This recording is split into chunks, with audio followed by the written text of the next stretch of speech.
Everyone, this is me Garima Singh. Today we discuss new topic that is money and banking. We have already discussed topic number 1, national and income related aggregates. Now we discuss money and banking.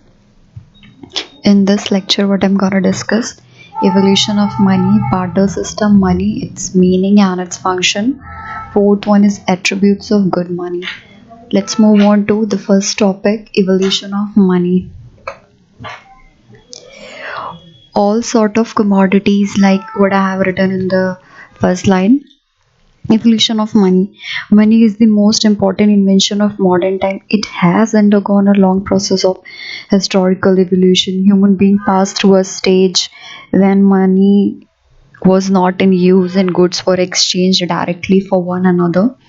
Such exchange of goods for goods was called barter exchange. The inconvenience and drawback of barter led to the gradual use of a medium of exchange. If we study history of money, we shall find that all sort of commodities like seashells, pearl, precious stone, tea, tobacco, cow, clothes, salt, wine, etc. have been used as a medium of exchange, that is money.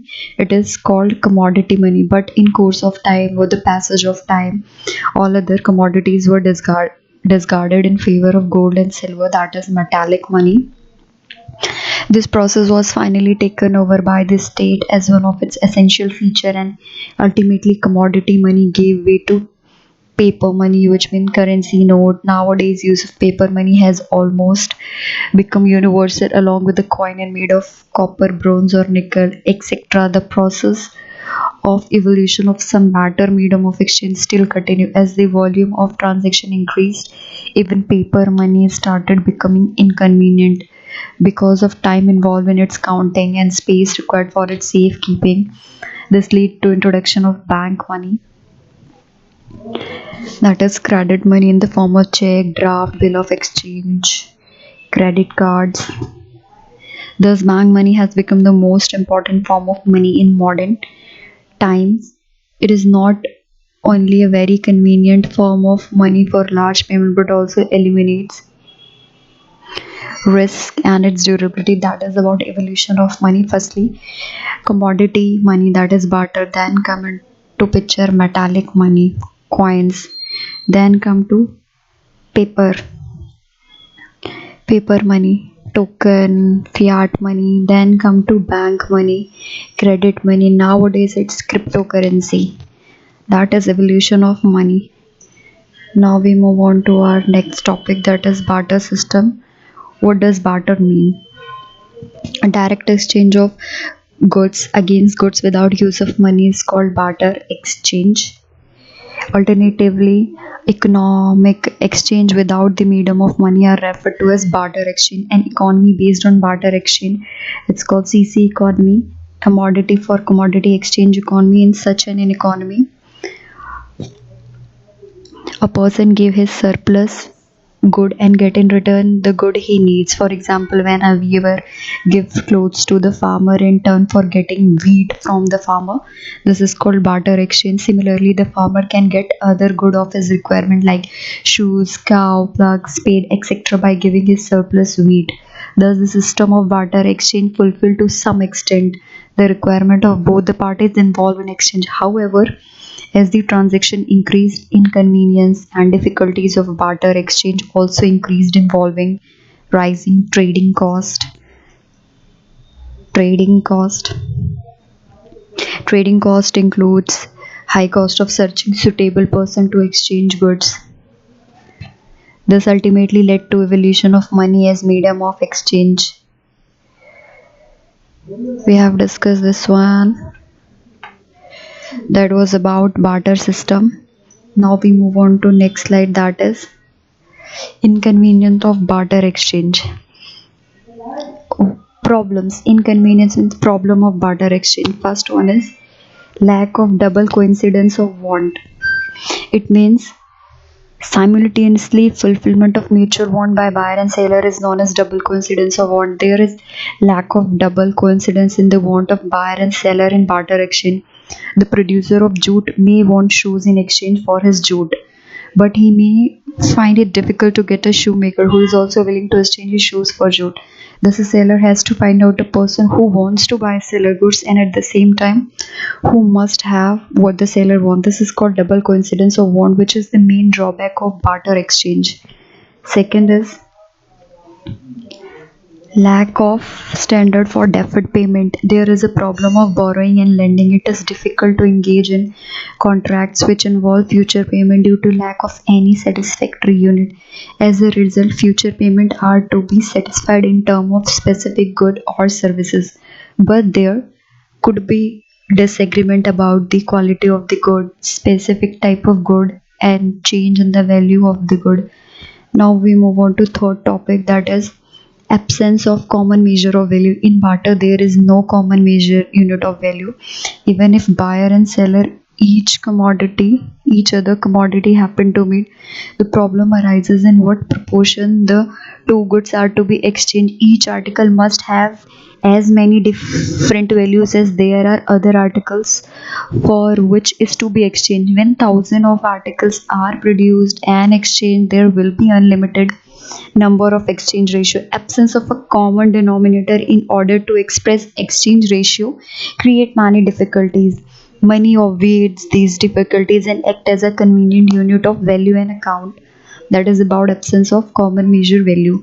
Now we move on to the fourth problem of barter exchange, that is lack of divisibility. How to exchange good of equal value? The shoemaker want a loaf in exchange of his shoes, but exchange value for piece of loaf is but a exchange value of piece of loaf is but a fraction of pair of shoes. Shoes cannot be subdivided without destroying their value. Similarly, if a person want to purchase cloth equal to the value of half of his cow, he cannot do so without killing his cow. This lack of divisibility makes barter exchange impossible. Next is difficulty in shorting wealth or generalized purchasing power. It is difficult for the people to store wealth or generalized purchasing power for future use in the form of goods like cattle, wheat, potatoes, etc. Holding of stock of such goods involve costly storage and deterioration. In order to overcome the above disadvantage of barter system, money was invented by the society. Now we discuss money, its meaning and function. Meaning of money, I have written in a very simple form. Meaning of money. Money is a concept which we all understand but is difficult to define in exact terms. Most definition of money take functions of money as given by Professor Walker. Money is as money does. This means the term money should be used to include anything which perform the function of money, that is medium of exchange, measure of value, unit of account, store of value, etc. Since general acceptability is the fundamental characteristic of money, therefore money may be defined anything which is generally acceptable by the people in exchange of goods and services or in repayment of debt. In short, money is that which money does include basically its function of money. Money is a matter of function. Now we move on to this is meaning, and next slide, it's function of money. I'm gonna explain one by one, so listen carefully.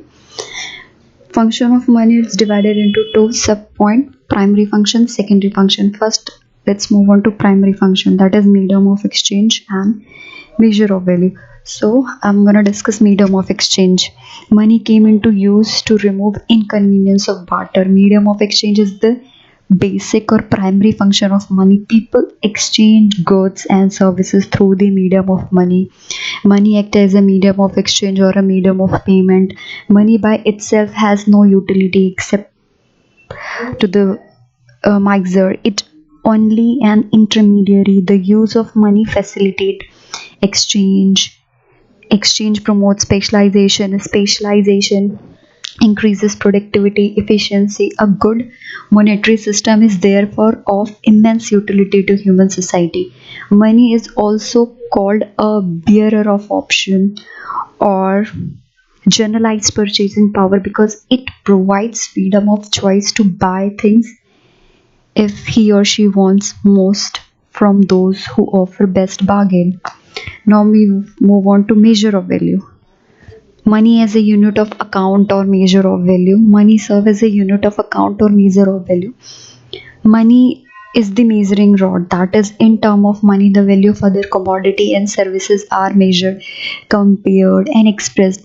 Different goods produced in the country are measured in different unit, like cloth in meter, milk in liter, sugar in kgs. Without a common unit, exchange of goods becomes very difficult. The value of all goods and services can be expressed easily in a single unit called money. Again, without a measure of value, there can be no pricing process. Without a pricing process, organized marketing and production is not possible. Thus, the use of money as a measure of value is the basis of specialized production. The measuring rod of money is also indispensable to all form of economic planning. Consumer compare the value of alternative purchase.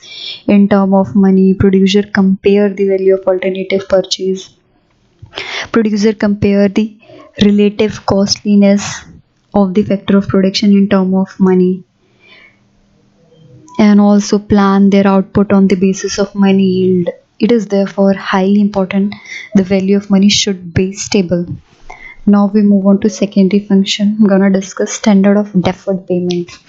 Debt are usually expressed in term of money of account. Loans are taken and repaid in term of money. The use of money as the standard of deferred or delayed payment immensely simplify borrowing and lending operation, because many maintain a constant value through time. Thus, money facilitate the formation of capital market and the work of financial intermediaries like stock exchange, investment trust, and banks. Money is the link which connect the value of today with those of the future.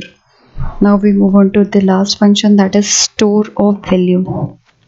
Money as a store of value. Wealth can be stored in term of money for future. It serves as a store of value for goods in liquid form. By spending it, we can get any commodity in future. Keynes places great emphasis on the this function of money. Holding money is equivalent to keeping a reserve of liquid assets, because it can be easily converted into other things. People therefore normally wish to keep a part of their wealth in form of money, because saving in term of good is very difficult. This desire is known as liquidity preference. Clearly, money is the best form of store of value. Wheat or any other product which will command a value cannot be stored for a long period. Another function, liquidity of money, is also added. Money is perfectly liquid. Liquid means convertibility into cash. Nowadays, contingent basis of credit and financial market, employment, factor input, creation, redistribution of national income. There are numerous functions. These two are the basic one. Now we move on to attribute of good money.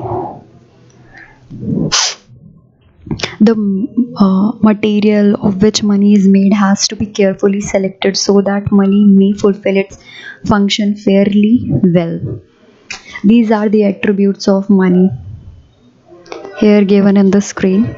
First one is general acceptability. What does it mean? It is the very essence of money. Unless a person know that money which he or she accept in exchange for his good or services will be taken without any objection by other as well, he will not accept it, or she will not accept it. It will cease to be current. In order to possess general acceptability, a commodity should have some intrinsic utility independent of its value for monetary purpose. Gold and silver are generally acceptable to all without any hesitation, because they are used as for ornamental and for other purpose, and can be easily sold and you get cash from it. So general acceptability. Second is portable. A commodity fit to be used as money must be such that it can be easily and economically transported from one place to other. In other words, it must possess high value in small bulk. Precious metal possesses this quality. In case of oxen and grain, a small value occupy a large bulk and weight, hence they are unsuited as money commodity. Now, the third, indestructibility or durability. A money is passed from hand to hand, is kept in reserve. It must not easily deteriorate either in itself or as a result of wear and tear. It must not evaporate like alcohol, nor putrefy like animal substance, nor decay like wood, nor rust like iron. Destructible articles such as egg, fish, cattle certainly been used as currency, but what is treated as money one day must not soon afterward be eaten up. Gold coins are very lasting, they take about 8,000 years to wear out completely. Silver coins are not equally lasting but wear out fairly slowly. As such, gold and silver are considered to be excellent money commodities. Now, the next topic is homogeneity. All portion or specimens of the substance used as money should be homogeneous, that is of the same quality, so that equal way have exactly the same value in order that a commodity may be used as a measure of value. Gold and silver are of the same quality throughout. Fifth is divisibility. The money material should be capable of division, and the aggregate value of the mass after division should be almost exactly the same as before. If we use diamond as money and perhaps we will suffer an enormous loss. This is not the case with precious metal. This portion can be melted and remelted together. Malleability. The money material should be capable of being melted, beaten, and given convenient shapes. It should be neither too hard nor too soft. Seventh is cognizability. By it we mean the capability of a substance for being easily recognized. Stability of a value. Money should not be subject to fluctuation in value. Fluctuating standard of value is just like as changing yard or kilogram. That's for today. In next chapter we will discuss about its importance and more concept. Thank you.